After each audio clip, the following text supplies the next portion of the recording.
खूबसूरत और आकर्षक व्यक्तित्व के धनी मेरे श्रोताओं को मेरा नमस्कार। बहुत बहुत स्वागत है आप सभी का दीपाली सिंह एक नई आवाज में। हे महादेव, मैंने आपसे पुत्र मांगा था और आपने मुझे एक शैतान दे दिया। जी हाँ, स्वामी विवेकानंद जी की माता कुछ ऐसा ही कहा करती थी। उनकी माता ने ही उन्हें वीरेश्वर नाम दिया था। जी हाँ, आप सही पहचान रहे हैं।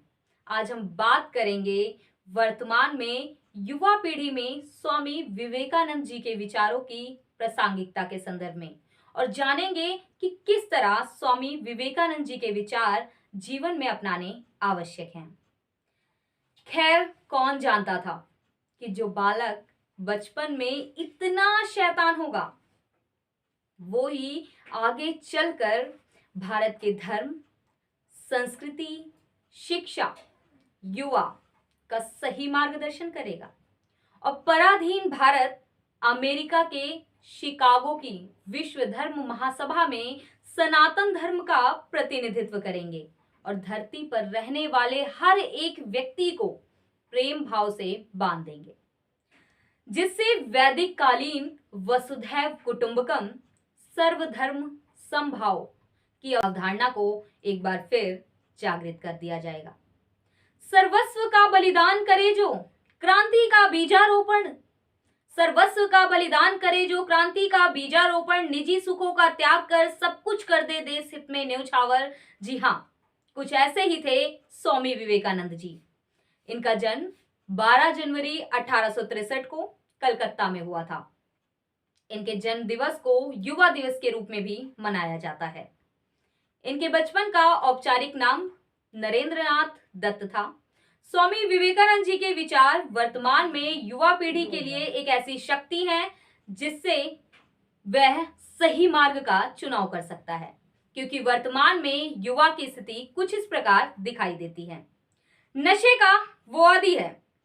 जी हाँ, नशे का वो आदी है। चरस, गुटखा, सिगरेट, बीड़ी, पान मसाला, बेरोजगारी से ही उसकी हो रही बर्बादी है। राष्ट्रवाद, देश प्रेम, भाईचारे को भूल धर्म को लेकर हो रहा उन्मादी है। बिना लक्ष्य के वो भटकता कर रहा अपनी ही बर्बादी है। जी हाँ दोस्तों, हमारे देश के युवा का हाल कुछ ऐसा ही देखने को मिल जाएगा। फिर चाहे वो पतली गली का कोई नुक्कड़ हो या चौराहे की दुकान, आप कहीं भी देखेंगे यह दृश्य बड़ी ही सरलता से देखने को मिल जाएगा। जी हाँ, चौंकिए मत, मैं इसी युवा की बात कर रही हूं जो फोन का इस कद्र आदी है कि प्रकृति प्रेम क्या है नहीं पता, फोन कितना किस हद तक चलाना है नहीं पता, लक्ष्य क्या है, क्या खाना है, क्या करना है, कहां तक जाना है, इनमें से शायद कुछ नहीं पता।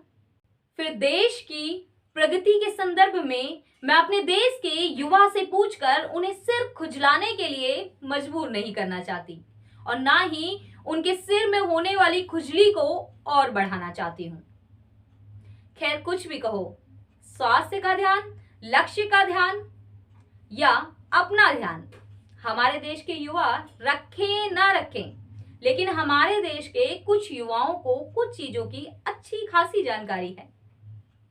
जैसे किसकी कितनी सेटिंग है, कितनी सेटिंग करनी है, नई नई गालियां कैसे बनानी है अथवा इजाद करनी है, निर्लज्जता के साथ कैसे किसी की इज्जत की चादर को उछालना है, आदि आदि। चलो, माना कि जानकारी लेना बुरा नहीं है, लेकिन जो जरूरी है उसकी जानकारी लेना तो जरूरी है ना। फिर चाहे वो अध्यात्म हो या हमारा लक्ष्य। लेकिन वर्तमान में हो रहा पश्चिम का अंधानुकरण, जी हाँ, अंधानुकरण हमें एक ऐसे गर्त में धकेल देगा जहां पर भारत की संस्कृति, सभ्यता लाचार, बेबस और दीनहीन होकर सिर्फ बाहर निकलने के लिए आशा का मुंह ताकेगी, पर उसे उस गहरे गर्त से निकालने वाला कोई नहीं होगा।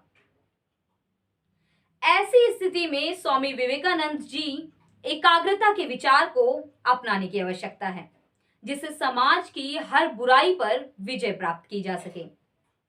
फिर चाहे वो नकारात्मक विचारों को नष्ट करने का काम ही क्यों ना हो।